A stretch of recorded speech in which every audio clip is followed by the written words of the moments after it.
What's going on, guys? It's Nick here, back with another video and back with in-season content. Again, draft season is over, so time to look at week one. This season we'll be combining all the rankings videos into one, so we can walk through every game this week and talk about all the fantasy relevant players in each. So let's start things off with Thursday Night Football, where we have a really fun game to open up the season, but an injury watch right before recording this one that we weren't expecting to see. We will get to that. So Lions at Chiefs. This game has the highest total of the week. We're just opening week one off with the highest total game, 54 points. I'm not going to say one of the highest totals of the year because there'll be ones that push past that, but it's a very high total. We should be expecting a lot of points in this game. Chiefs 6.5 points, home favorites.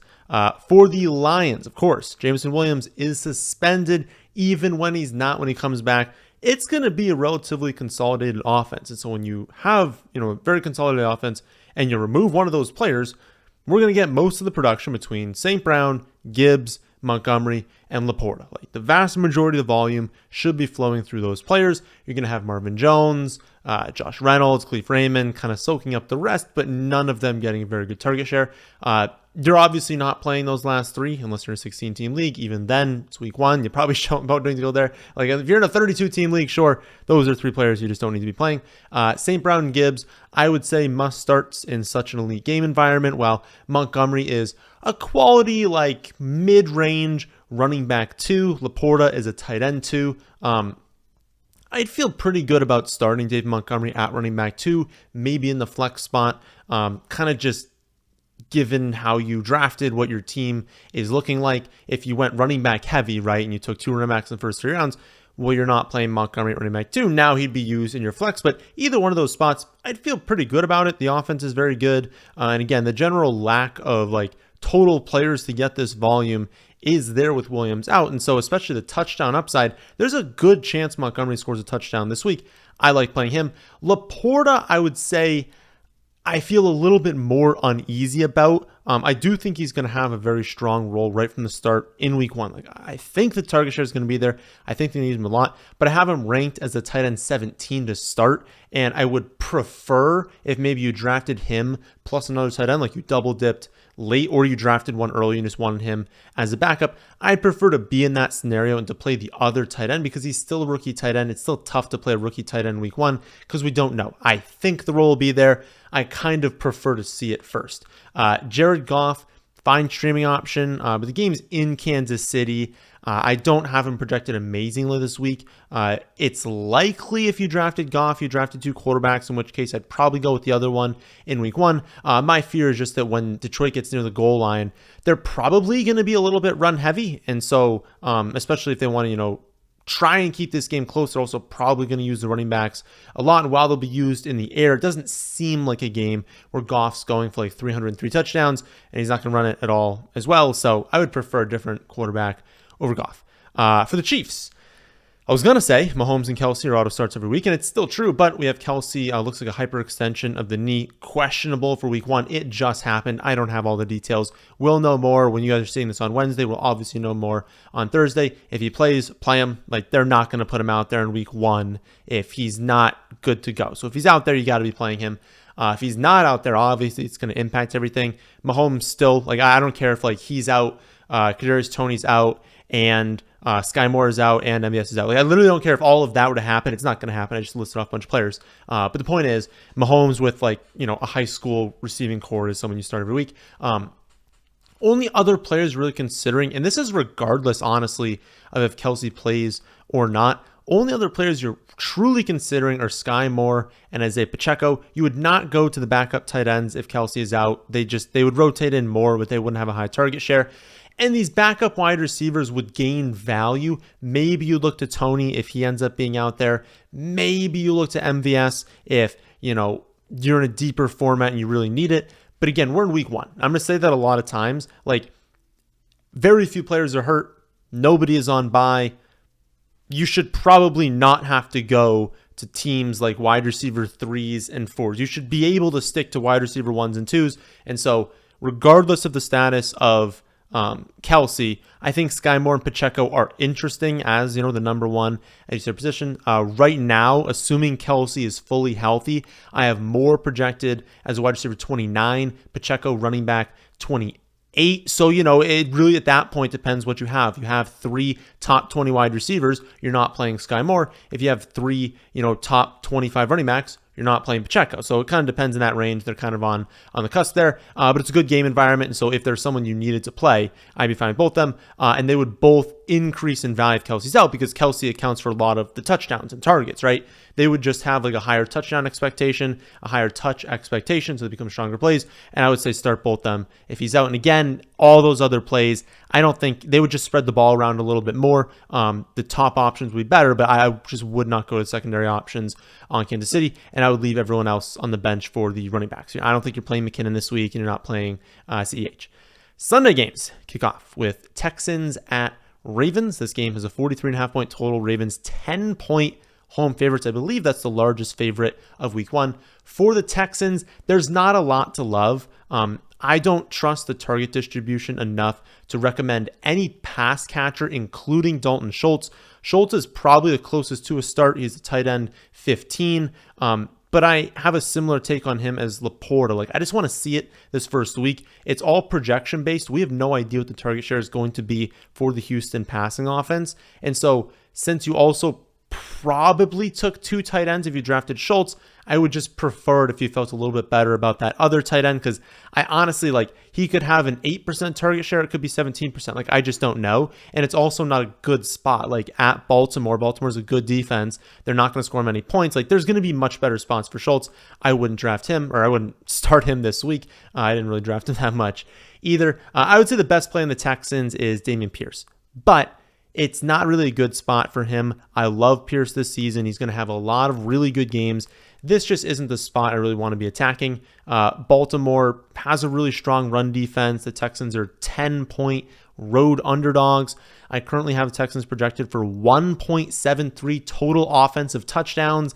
That's not great. He still does great as my running back 22, so that's not the worst play in the world. And given where you drafted him, it is possible many of you just kind of have to play him, just have to accept that he's going to be a pretty low-end running back 2 this week. But again, don't expect a lot. It's not a good spot for Pierce. And all the other wide receivers, no, keep on the bench for now. For the Ravens, we'll hear more about Mark Andrews on Wednesday, on Thursday. I don't know the final status right now, but they've been telling us that he's going to be fine. He's going to play, so that's what I'm going with here. But he and Lamar Jackson definitely must starts every week. I also think Dobbins is a quality play this week. Said before, 10-point home favorites for Baltimore. They are one of the highest team totals of the week. I believe they're the 3rd highest team total. That's always good for a running back. When your team's going to score a lot, you're at home, you're probably going to have a positive game script. That's just good for any running back, especially one on Baltimore.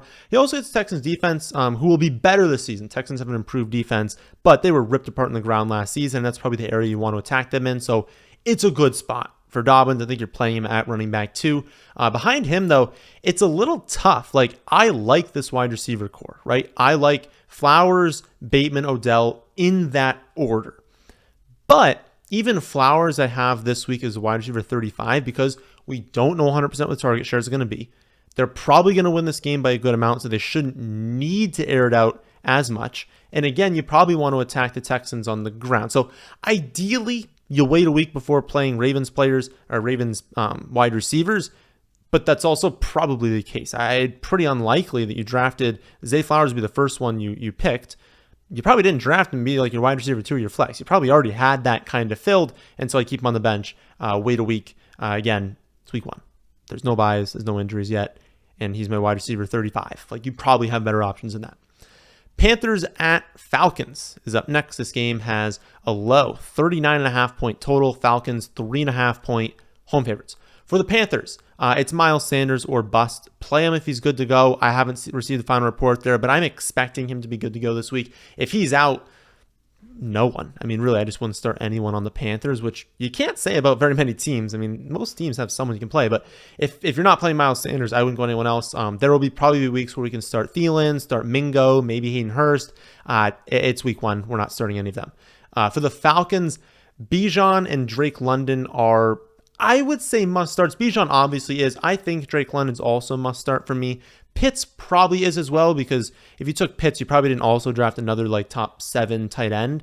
And while we still don't really know what the target share is going to be for Pitts, and it's trending in the direction of like maybe they're just dumb and they're going to do the same thing as last season. But like, if you had another top 7 option, maybe you consider it. You probably drafted someone who's like 10 and 15. You're not benching them for Kyle Pitts. He's still going to be probably a top 7 projected tight end this week. Behind that grouping, pretty much just stay away. Wouldn't touch the quarterbacks in this game in general. You're not starting Mac Hollins in week 1 unless you're in a 32-team league. You're not starting Algier. Like Bijan's going to have plenty of touches. You're not going there. So it really just is Bijan, London, Pitts. If you don't have one of them, don't play them. And again, because of how things are trending with Pitts and being like, they're still going to kind of use him to block sometimes, still going to use him as decoy. Like London's probably just going to have like a 30-35% target share. I think you just got to play him every week. He's going to go off this season. Bengals at Browns is up next. 47.5 point total. Bengals, 2.5 point road favorites for the Bengals. Burrow, Chase, Higgins, Mixon, you got to play them every week. They're must starts. This game is not a lock to go off. There are definitely potential outs here to where the Browns, who at times this offseason haven't been very good on offense, can't really get going. And that's kind of the factor in this game, right? If the Browns can get going, we have no issues with the Bengals. We know the Bengals are going to be good. Bengals can keep pace with pretty much any team. And so that's how a shootout really develops. I don't know that that'll happen this week because it depends on the Browns. I don't know how the Browns will look. But given that it's a potential, I just couldn't see a world where you're not playing again. Burrow, Chase, Higgins, Mixon. Got to play them. Beyond that, pretty steep drop-off, right? I'm not starting Tyler Boyd. I wouldn't want to start Irv Smith. I wouldn't be shocked if he had like 4 for 50 and a touchdown, and you're like, wish I had him in the starting lineup. He's going to need that touchdown. I want to see it happen for week 1 because I have no idea what his target share is going to be in this offense. And again, it's anyone else is just kind of like a wild card this week. Just don't know what the target share is going to be for Irv Smith. I just don't want to go for Tyler Boyd. Stick with the big guns for the Bengals. For the Browns, I think you're sticking to the top 2, Chubb and Amari Cooper. I would start both them definitely.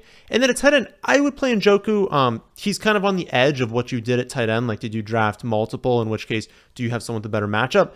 But honestly, if I had Njoku on the roster and I didn't draft Darren Waller and Njoku. Like if you drafted Njoku and then someone else after that, you're starting Njoku this week. Like I think he's going to have a good red zone role. I think he's going to have a quality role in this team, a good target share. He's my tight end 9 right now. I kind of doubt people usually have 2 top 10 tight ends to start the first week, so I would play him.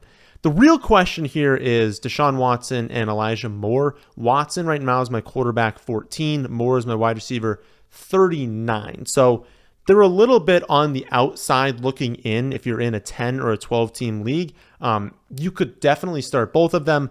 Moore would probably be more for like, if you had multiple flex spots. Like at the wide receiver 39, you probably have 2 wide receivers and a flex option that are better than that, especially given that he's a wide receiver changing teams. And I think the role is going to be there. We don't really know if it's going to be. So I would prefer to kind of hold off on those 2. Currently, I have Anthony Richardson, Kirk Cousins, Geno Smith, Daniel Jones, and Tua, all projected better than Watson. So if you drafted Watson and then one of them, even if you drafted them a little bit later, I would play those, 5 quarterbacks I just listed, Richardson, Cousins, Geno, Daniel Jones, and Tua. I'd play all of them ahead of Watson this week, all in decent spots, all quarterbacks I kind of trust a little bit more. But if you only have Watson, it's not the worst, well, not worst case scenario. You could definitely play him this week. And again, Elijah Moore, it's a tough call, but my gut says put him on the bench, wait a week. Hopefully he smashes on the bench, and then we're starting him every week after that. But we just don't know enough yet. We have such a small sample size from the preseason that, unless you're in a deeper league, it's kind of tough to trust him. And then obviously we're not playing like DPJ, Tillman, the backup running backs. You're not playing those guys. Next up, we've got Cardinals at Commanders. This game has an extremely low 38 point total, even lower than that, 38 points. Commanders 7-point home favorites. So you've got a 38 point total and one team is 7-point favorites. The other team is the Cardinals. We're not going to score very many points this season. Only option you can trust is James Conner. And I'm not even sure trust is the right word. Like the only one you could, I don't want to say possibly play either, but the only one that I'd feel okay about starting. Let's go with that. He's basically a volume-based running back too.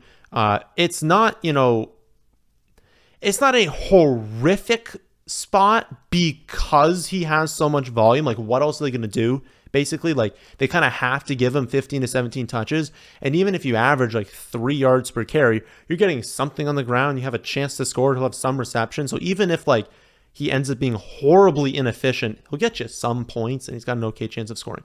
The problem is we're, touchdown road underdogs in a low total game against a defense that stifles the run. Like, that's awful, right? And you're on like the worst team in the NFL. So a lot of ways it could go south. I understand if you kind of have to play him. But honestly, a lot of you probably drafted him as that third running back. And so maybe you don't have to play him in the spot. It's a very, very bad spot.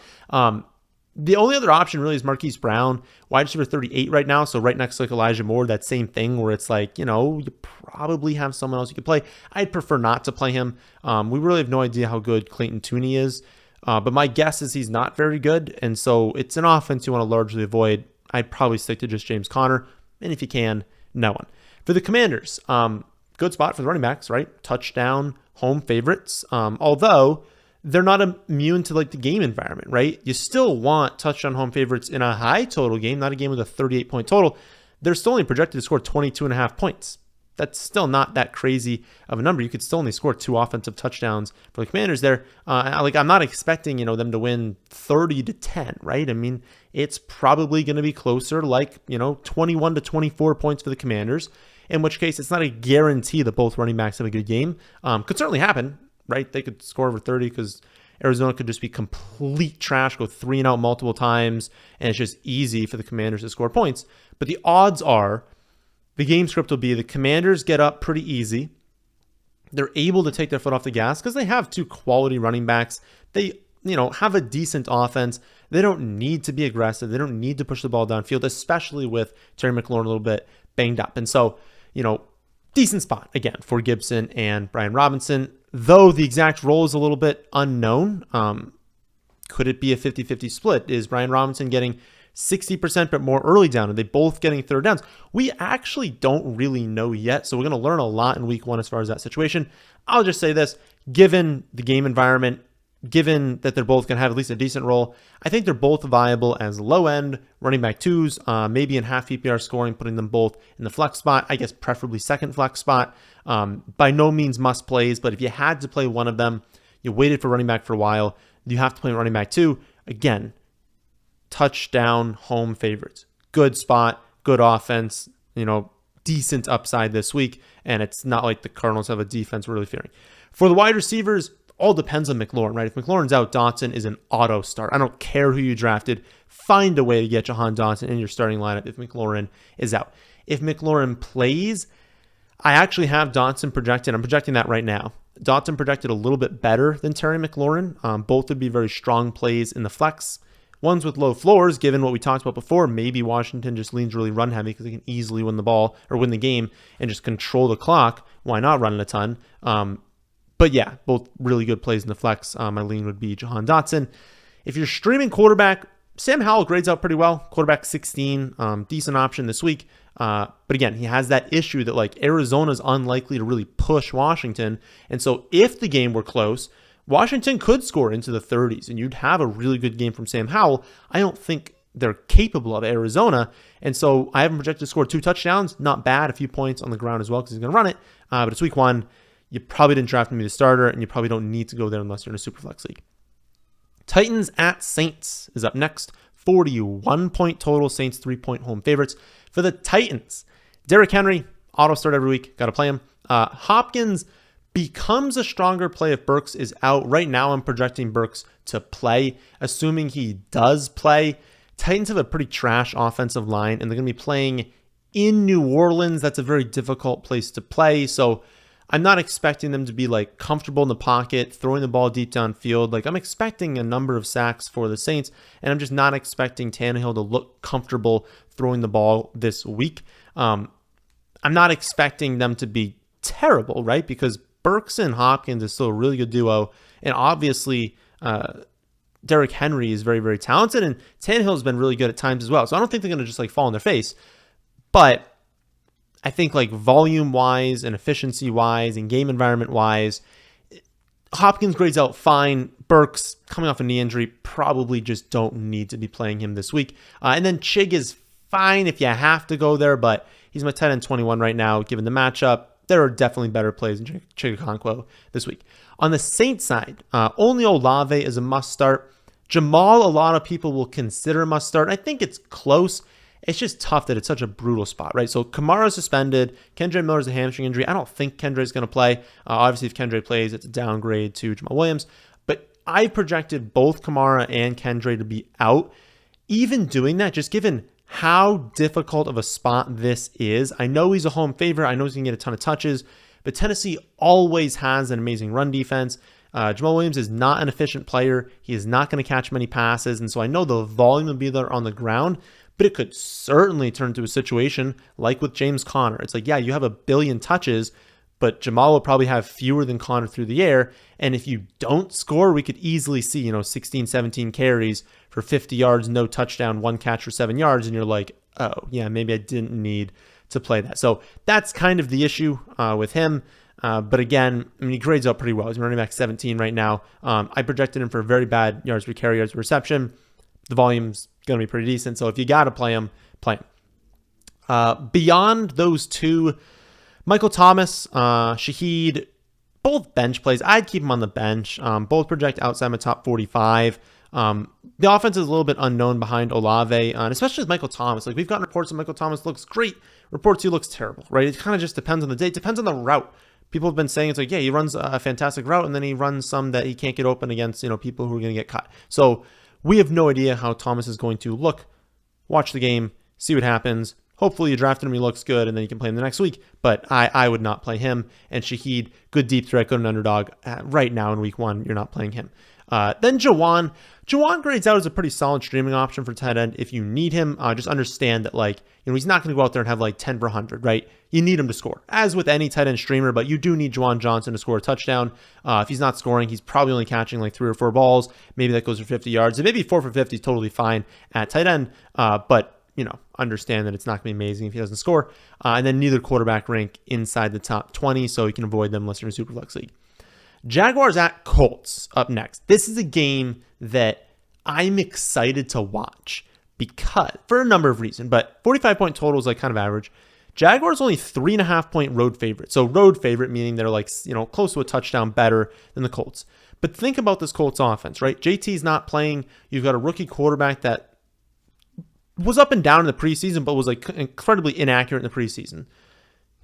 You would think that the Jaguars, who are kind of projected to be a top 7 offense this season, that got major upgrade with Calvin Ridley, that looks to be rolling, is a 3.5-point favorite against the Colts. You would think, I think a lot of people would think it'd be at least a touchdown, even on the road. So given that it's that close, given that we obviously like the Jaguars offense, right? Trevor Lawrence, Calvin Ridley, Evan Ingram are must starts. ETN, Kirk are very strong starts. Tank probably left on the bench. I think it's going to be, ETN to start the season. You're going to want to be starting.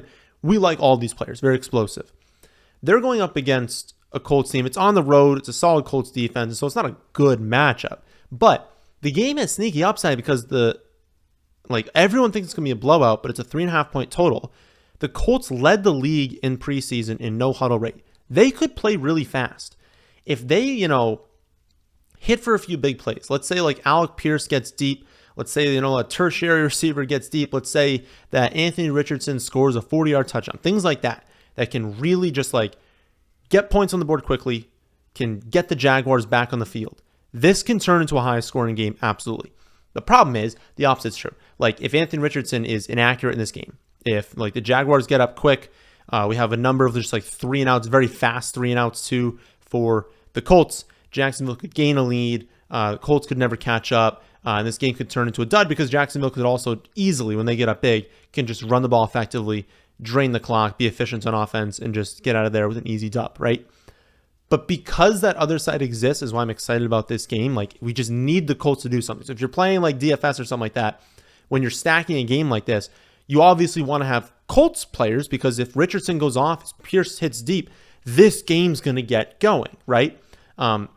But I think regardless, even if that doesn't happen, the flip side is like you're still starting all Jaguars players, because the flip side is they don't hit deep. They continually go 3 and out. Jaguars are always on the field in good scoring position. They're going to score a ton of points. Like everything points to the Jaguars having a good game. So I know the total's close, or the spread is close. I'm starting pretty much all Jaguars, not Zay Jones. I think you just don't need to start Zay Jones this week. For the Colts side, I think you're starting Anthony Richardson. I think you're starting Michael Pittman Jr. Alec Pierce, I keep mentioning him. You can consider him in a deeper format, but the majority of you drafted him as your wide receiver 5. You don't need to go there this week. I would just say DFS, very intriguing. For Pick'em on Underdog, very, very intriguing. We're probably going to go there in that video this week. But yeah, in season long, you probably don't need to go to Alec Pierce, but I'm excited. I'm excited about this game, excited to watch it. One other thing is Colts running backs avoid. I'm excited about the passing environments here. Moss is expected to play. Last I've heard, that's a 3 running back committee on a team with a hypermobile quarterback. So you've got like the running back 1 is probably Anthony Richardson. Then you go to 3 other running backs splitting time on a team that's the underdog. No, not a situation you need to go after in week 1. Next up, Bucks at Vikings, 45.5 point total. Vikings 6-point home favorites for the Bucks. Rachaad White is a must start. Godwin, Evans, I would say close to it. You probably don't want to bench either of them. Bucks offense should be extremely consolidated on those 3. You're going to have K-Dot mix in. Probably not enough to really warrant starting, but most of the volume is going to be those 3. I'm a little bit scared of Sean Tucker long term. I think in week 1, Tucker will mix in, but probably not enough and not have like a large enough role to really challenge Rachaad White too much. So I would start Rachaad White, but in the back of our minds, Sean Tucker is still there. Baker could certainly just hold this offense back and be terrible, but there's also a chance he's not terrible. And given the volume we're expecting from those 3, again, I just think you got to be starting them this week. And not Baker. You're not starting Baker Mayfield. It's going to feel risky, but right now, and I probably need to bump it back a little bit, but White's my running back 13, Godwin wide receiver 21, Evans wide receiver 24. Again, I think if you got those guys, you're playing them and you're not starting anyone else in that offense. For the Vikings, Jefferson, Madison, Hawkinson, all must starts. Kirk Cousins, very strong start. Quarterback 10, I think you're playing him if you have him. Jordan Addison can be played in the flex this week. He's my wide receiver 32. Vikings, also a pretty consolidated offense with the vast majority of the touches going to their top 4 players. They're also, at home, they always play better. We got a 1 o'clock Kirk Cousins game. That's always good. And while the Bucs have a good defense, certainly, they're not just going to walk all over the Bucs. The touch certainty on this offense is so high that you just got to be playing those guys. The only one where it's like a little bit hesitant on that certainty is Alexander Madison, but I'm expecting at least a large workload to start the season. They're 6-point home favorites. They have the 4th highest team total. I just think you got Madison. Put him in your starting lineup unless you went very running back heavy. I'd find a way to start him, even in the flex. Like just get Madison in your starting lineup. Last 1 o'clock game is 49ers at Steelers. This one is a 41-point total. 49ers 2.5-point road favorites. For the 49ers, McCaffrey, Debo, Kittle, if he plays. If Kittle is out this week, you're starting everyone else. Whenever one of them is out, you're starting all the others. If Ayuk is out, you're starting the big 3. If McCaffrey's out, you're starting the receivers. If Kittle's out, you're starting McCaffrey, Debo, and Ayuk.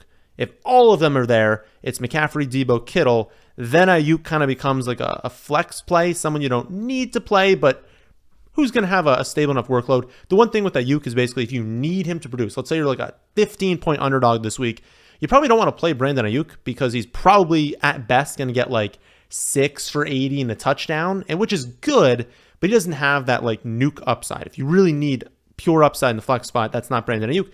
But if you're a 15-point favorite, you probably want to play Brandon Ayuk because he's probably not going to dud. He's going to have a good game regardless. Maybe he won't score, but it's pretty unlikely he goes out there and has 2 for 30 unless McCaffrey and Debo are just going absolutely off. But again, if Kittle's out, definitely play all their big 3.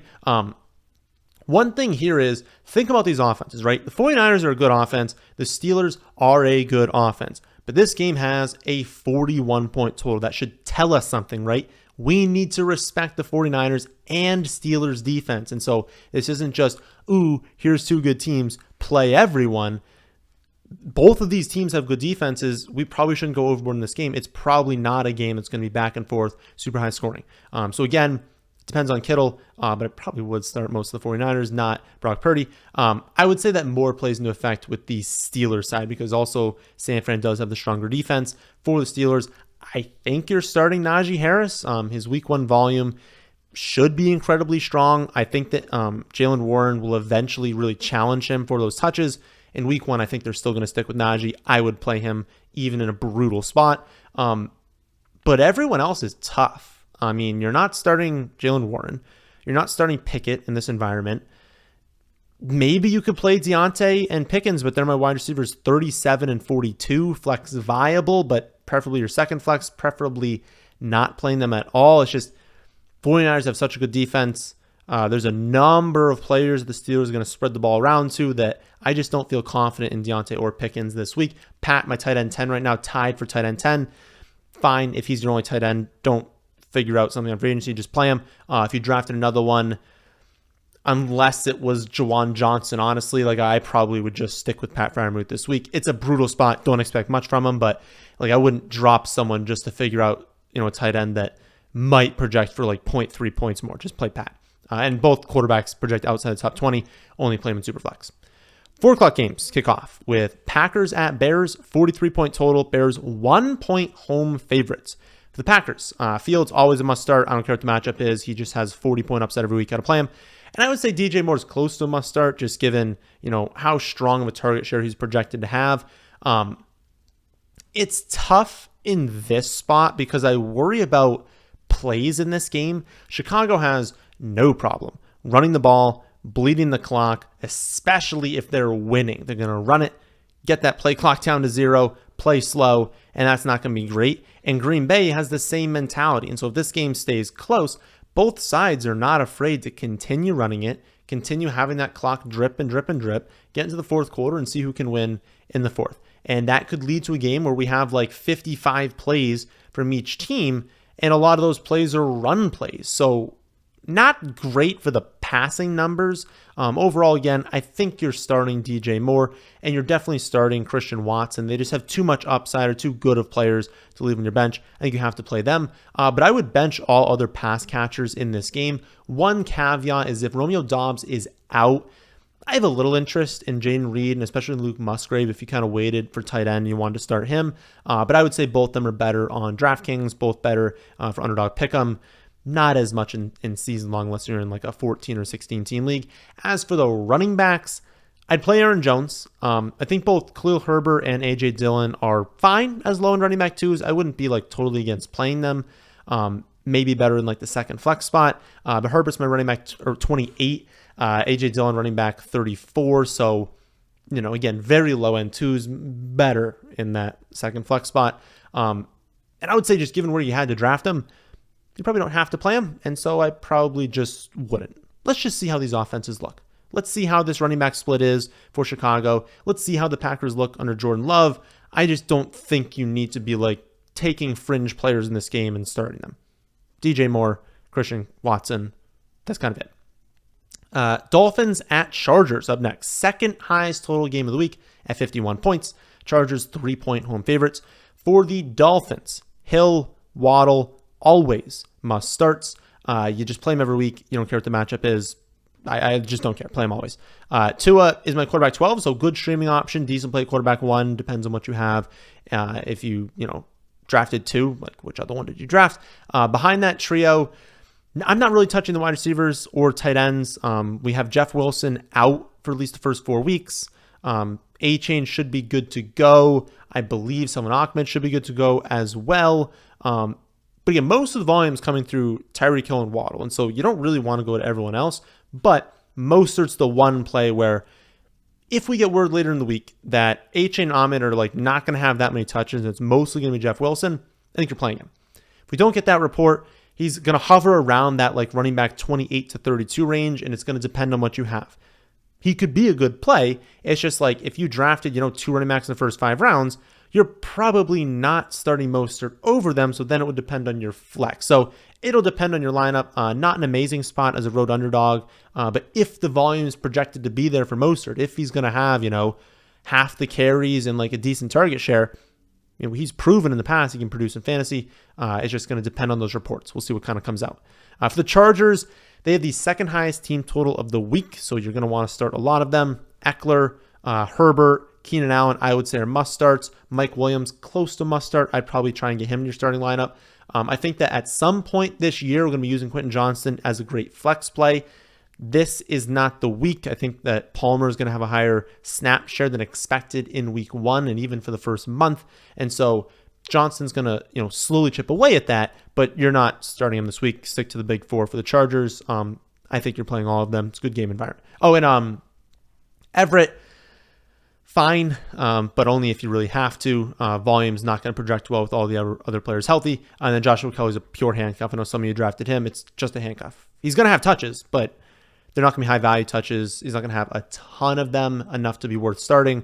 Keep him on the bench. Rams at Seahawks. Up next, this game is a 46-point total. Seahawks, 5.5-point home favorites. That feels like a mistake, right? Seattle at home. So in Seattle against the Rams with probably no Cooper Kupp, only 5.5-point home favorites.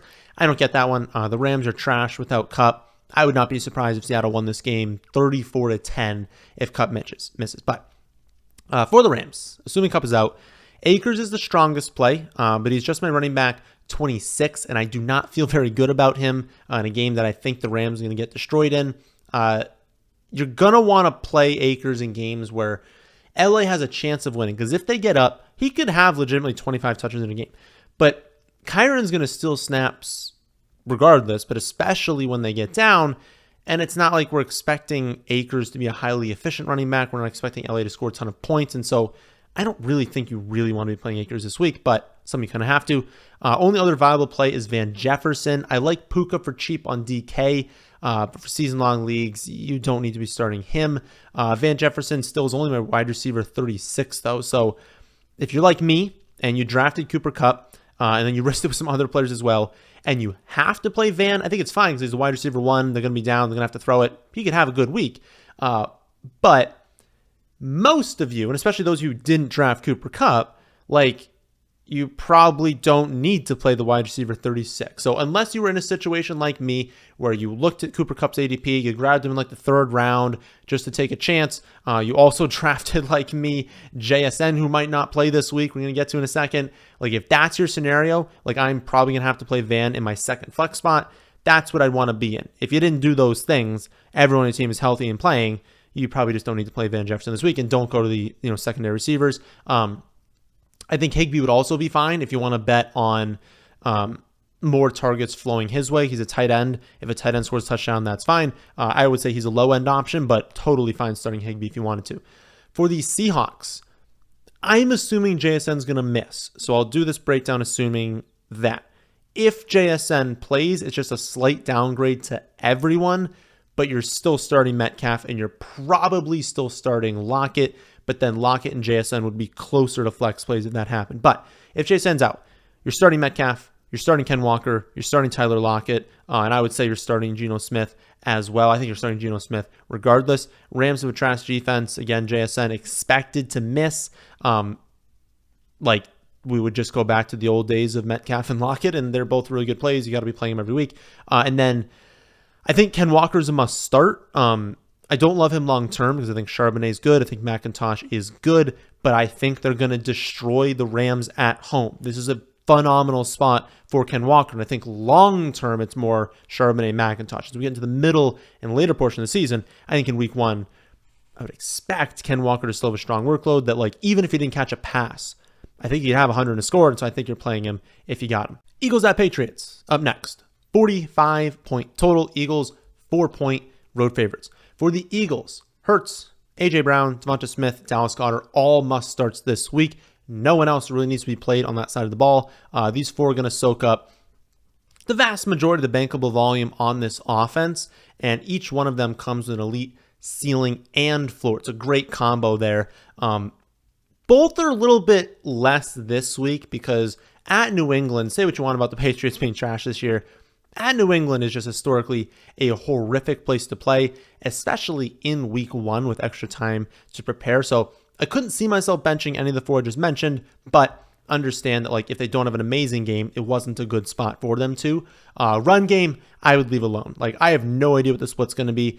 They might throw all of them out there, see who plays best, and just kind of roll with that player. It could be different every week. We have no idea right now, and so I don't think you drafted any of them to start, and so I just can't recommend starting any of them. For the Patriots, Stevenson's a must start. Zeke is like a desperation play in a deeper format. If you're like, Nick, I just need someone. I drafted Jonathan Taylor early. I need someone who could score a touchdown. Sure, that's it. 10, 12-team league. Do not start Ezekiel Elliott this week and leave the Patriots pass catchers alone. Eagles have a good defense. No one's going to project for good volume on the Patriots. Don't play them. Final 4 o'clock game is going to be Raiders at Broncos. This game is an average 44-point total. Broncos 4-point home favorites. For the Raiders, Adams, Jacobs, got to start him every week. Don't care what the matchup is. Myers is intriguing in deeper formats because he could have a solid role, and I think the Raiders are going to be down and throwing. But to be honest, Jimmy G, desperation play in Superflex.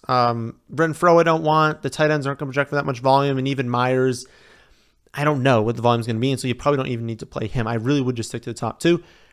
Because also at Denver is a brutal opening matchup. Like, even not considering Denver being a good defense, like, it's going to be 80 degrees at extreme elevation in week 1. Like, it's not a good spot for teams to go into because we all know that, like, teams get conditioned throughout the season as well. So you're just stepping into that environment. These dudes are going to be gassed. They are not going to be playing peak football.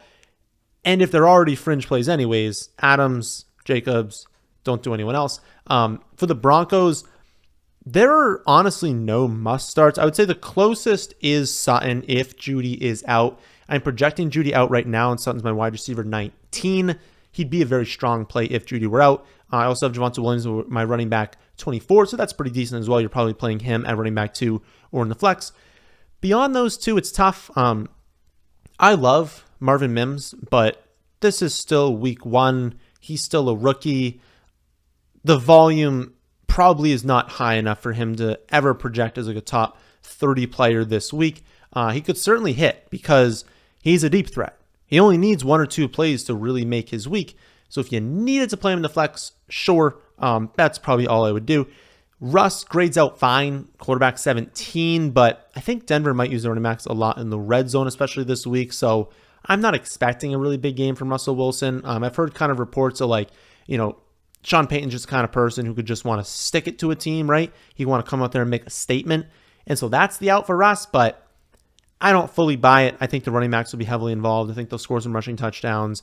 I don't think Denver's going to drop like 30 this week, so I would kind of avoid these secondary players. I think you're playing Javonte Williams, you're playing Sutton, probably not playing anyone else, but maybe P. Ryan if you had to in the flex.